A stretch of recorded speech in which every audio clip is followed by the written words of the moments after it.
My project is about RFID tags and bringing to light the great benefits and negatives of using them. When I say negatives, you may be thinking, I didn't know that there were negatives for having this little device. Actually, when I say negatives, I'm referring to the social impact that RFID tags may have on privacy.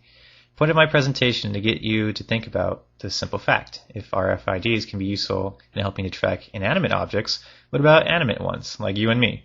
Where do we draw the line? And can we ever be fully aware of where RFIDs are located? So what is an RFID?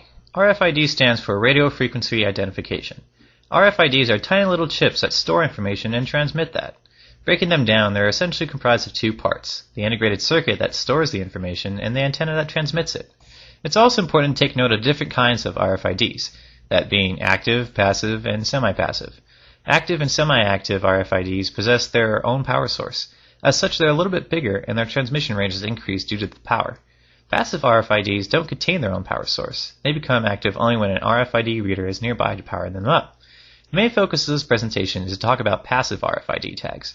However, keep in mind that with rapid advances in technology, it's not so far-fetched to consider the RFID tags that have a power source and thus can constantly transmit information to soon be as small as anything you could ever imagine. The reason I'm making the passive RFID tags more of a central issue to my presentation is because those are the ones right now that have much more of an immediate impact on our lives. They're the ones used in supply chain management to track the management of inventory, a technique made most famous by Walmart and its demands to its suppliers to utilize an RFID inventory tracking system. Other such uses are actually in passports used in many countries: Malaysia, New Zealand, Japan, Germany, the UK, and even the United States, just to name a few. The point of having them in a passport is to have the RFID transmit the same information that is stored on the paper and to include a digital picture of the owner. Such transmission of user information is similar to the reason that credit cards also contain RFID chips. Taking the advantages of the RFIDs to the extreme, certain nightclubs even have begun to use them to allow their patrons to pay and thus drink a lot faster. So there are many different and positive ways that RFIDs can be used, but unfortunately it doesn't stop there. There is a darker side to them, actually. This darker nature actually just manifests itself in the form of privacy concerns.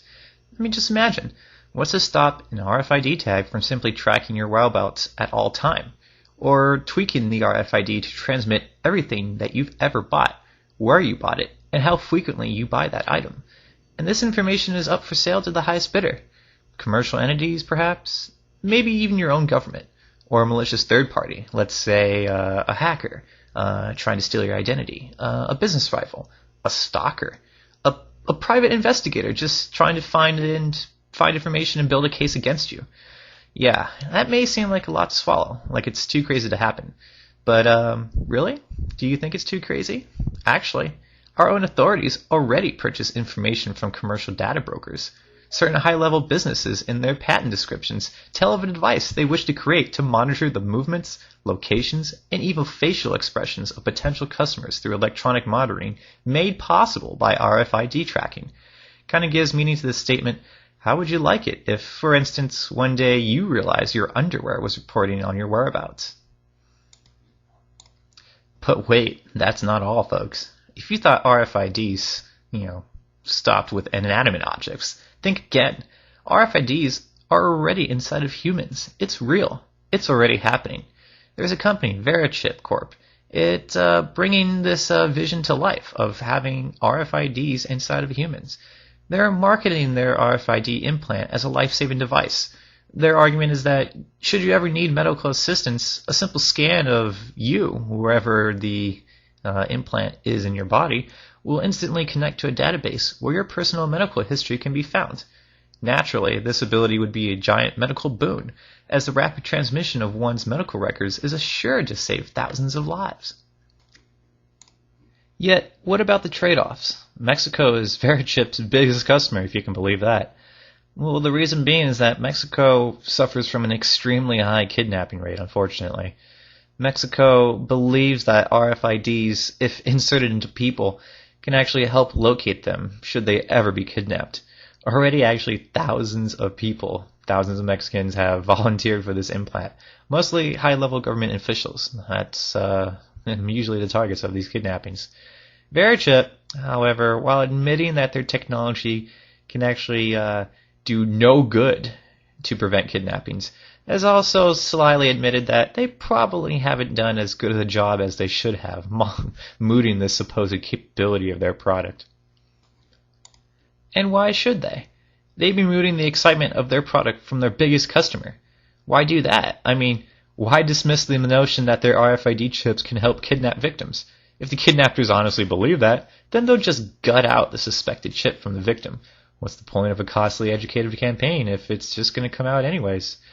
Yeah, I mean, it's stuff like that. It kind of makes you second guess the people that are actually pushing for this idea of RFID implants inside of humans. Do they really have our best interests in mind? If you do find these things creepy, well, you're not alone. Even Verichip's own research shows that a vast majority of people surveyed find the whole idea of having an RFID implant very creepy. One of the most cited reasons? Fear of the formation of an eventual totalitarian Big Brother regime that can monitor your movement, suppress free speech, and pretty much just know where you are, who you are, at all times.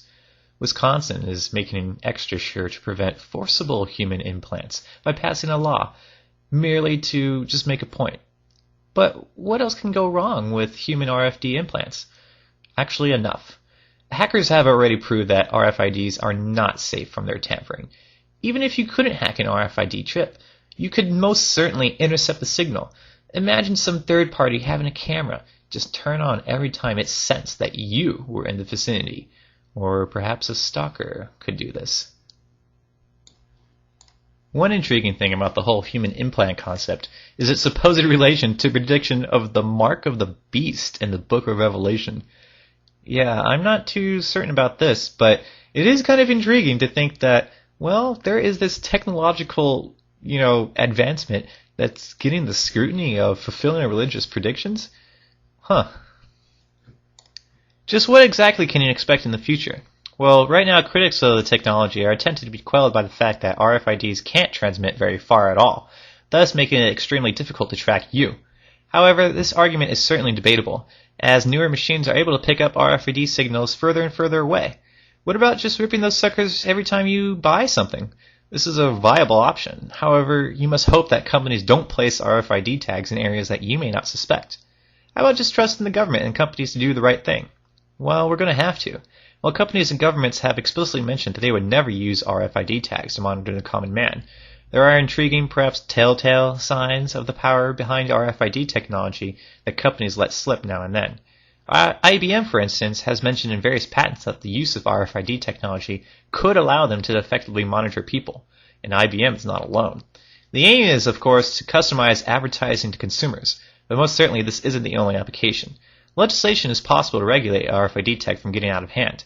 Our own Governor Schwarzenegger, however, recently killed a bill that would regulate this tech, saying that the bill might unfairly prohibit very positive and legitimate deployment of this technology. One must remember that despite these negative aspects of RFIDs, there's a lot of good to come from them. RFIDs can save lives from making medical personnel aware of your medical records. They are already driving down costs that retailers take on in the movement of goods. This can help make life all in all simpler, easier, and faster. Yet for all the negative potential this technology has, we must simply be aware of the trade-offs of utilizing this tech. I personally hope that RFID technology helps to revolutionize our lives for the better. Yet I pray that the public becomes aware of this technology's trade-off, so as when we do implement RFIDs into every aspect of our lives, it will be done so in a proper and a reasonable manner.